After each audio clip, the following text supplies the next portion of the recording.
안녕하세요 기철이 여러분들, 과원 기영입니다. 앤트맨3는 정복자 캉을 미리 볼 수 있는 영화였죠.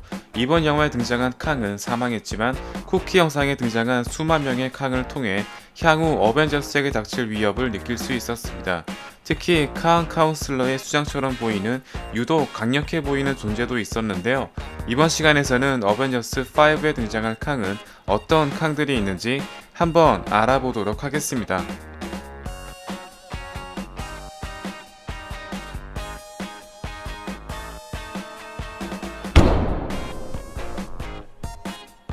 두 번째 쿠키 영상에 등장한 빅터 타임 리입니다. 다른 캉들과는 달리 자신의 과학으로 세상을 지배하려는 캉이며 타임 리라는 마을을 세우고 인더스트리를 건설할 정도로 굉장히 야심찬 변종입니다.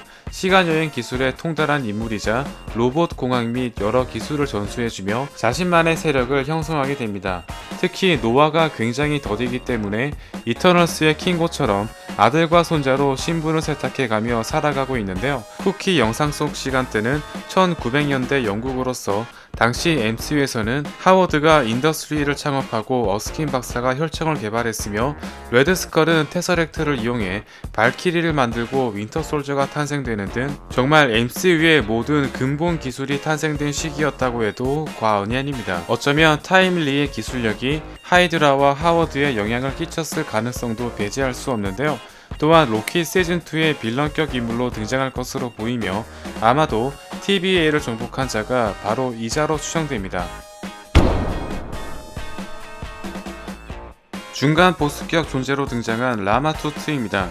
이름에서 알 수 있듯이 이집트를 정복하여 파라오가 된 인물이며 원작에서는 캉의 첫 번째 정복지였는데요. 라마투트가 사용하는 무기는 울트라 다이오드 레이로서 고출력으로 사용할 시 상대의 힘을 약화시켜 의식을 잃을 수 있으며 저출력으로 사용할 경우 의지를 약화시켜 정신을 통제할 수 있습니다.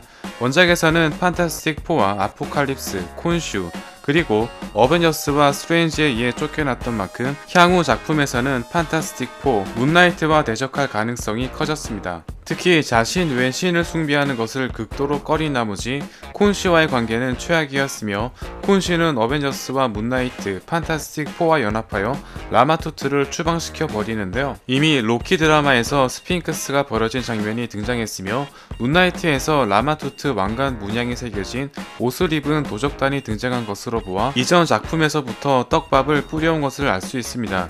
특히 이들은 안미트를 숭배하는 집단으로서 당시 엔네아드에서 추방당한 안미트와 라마투트 사이에 모종의 거래가 있을지도 모르는 일인데요. 또한 이집트 하며 떠오르는 인물 중 한 명인 아포칼립스는 라마투트와 대적하기도 했는데요. 공교롭게도 문나이트와 아포칼립스를 맡은 배우가 오스카 아이작이라는 흥미로운 평행 이론까지 성립하게 되었습니다. 문나이트 시즌2가 2025년경에 나올 것이라는 루머가 있는 만큼 어벤져스 5 직전에 개봉될 판타스틱 4와 더불어 라마투트의 서사가 굉장히 중요하게 그려질 것으로 보입니다. 라마투트와 함께 간부급 지휘를 맡고 있는 스칼렛 센츄리온입니다.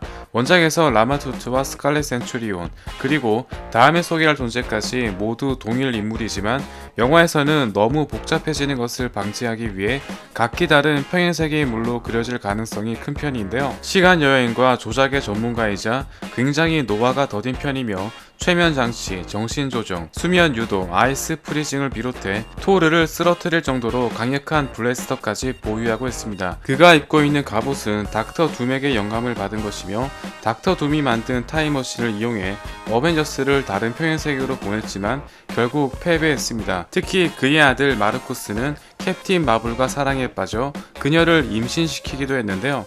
더 마블스에서 박서준과 결혼 이벤트가 있는 만큼 과연 캉의 개입이 있는 것일까요? 캉 카운슬의 수장격 인물인 이모투스입니다. 다른 캉들을 모두 소집하고 이끄는 모습으로 보아 현재 가장 강력한 캉이라고 해도 과언이 아닙니다.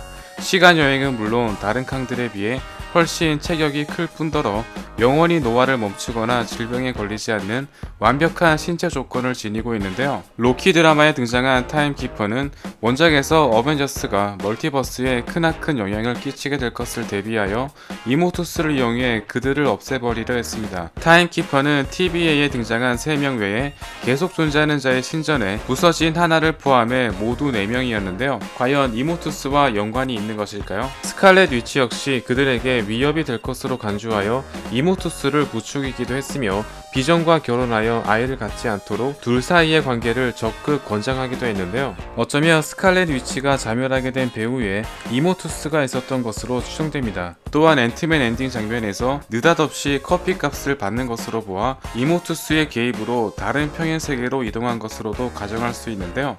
다만 어벤져스에 감화된 이모투스는 타임키퍼로부터 위협이 되는 것을 막아주기도 했으며 마냥 적대적인 관계로 발전하진 않았습니다. 마치 포청천을 연상케 하는 외모에서 알 수 있듯이 다른 캉들은 평범한 인간인 것에 비해 유일하게 초능력을 보유한 인물인데요. 장비나 슈트 없이 시간을 다루거나 멀티버스에 개입할 수 있으며 순간이동, 공격 반사 및 타인을 노화시키는 것은 물론 자신의 영역인 림보 안에서는 마법 따위는 절대 통하지 않습니다. 과연 최종 결전에서 스칼렛 위치와 대적하게 될 것인지 그녀의 자식이 포함된 영 어벤져스와 아이언 레드의 운명까지 영향을 미치게 될지 한번 기대해 보도록 하겠습니다. 이모투스가 나왔으니 고모투스도 나오지 않을까요? 쿠키 영상에서 붉은색 슈트를 입고 등장한 캉이 아이언 레드로 추정되는데요. 이름 그대로 정복자 캉이 아이언맨이 된 것이며 앤트맨 3에 등장한 캐시의 연인이자 비전의 데이터를 이식하여 영 어벤져스 리더로 활약하게 됩니다. 완다 비전에서 사라진 화이트 비전을 비롯해 앤트맨 3에 등장한 캐시 랭, 드라마를 통해 데뷔한 영 어벤져스 멤버들까지 아이언 레드의 등장도 머지않았음을 알 수 있는데요. 빌런격으로 등장할 다른 캉들과는 달리 영 어벤져스의 일원이자 우호적인 관계이기 때문에 향후 어떤 식으로 등장할지 기대해 보겠습니다. 지금까지 어벤져스 5에 등장할 가장 강력한 캉이었습니다. 언급한 캉들 중 일부는 다른 솔로 영화 및 드라마에 등장하여 판타스틱 4나 콘슈에 의해 사망할 가능성도 있으며 본격적으로 이모투스가 최종 보스가 될 것으로 보이는데요. 과연 앤트맨 3에서 다소 주춤했던 캉의 위상을 다시 회복할 수 있을지 한번 기대해 보도록 하겠습니다. 다음 시간에도 재미있는 리뷰로 돌아오겠습니다. 감사합니다.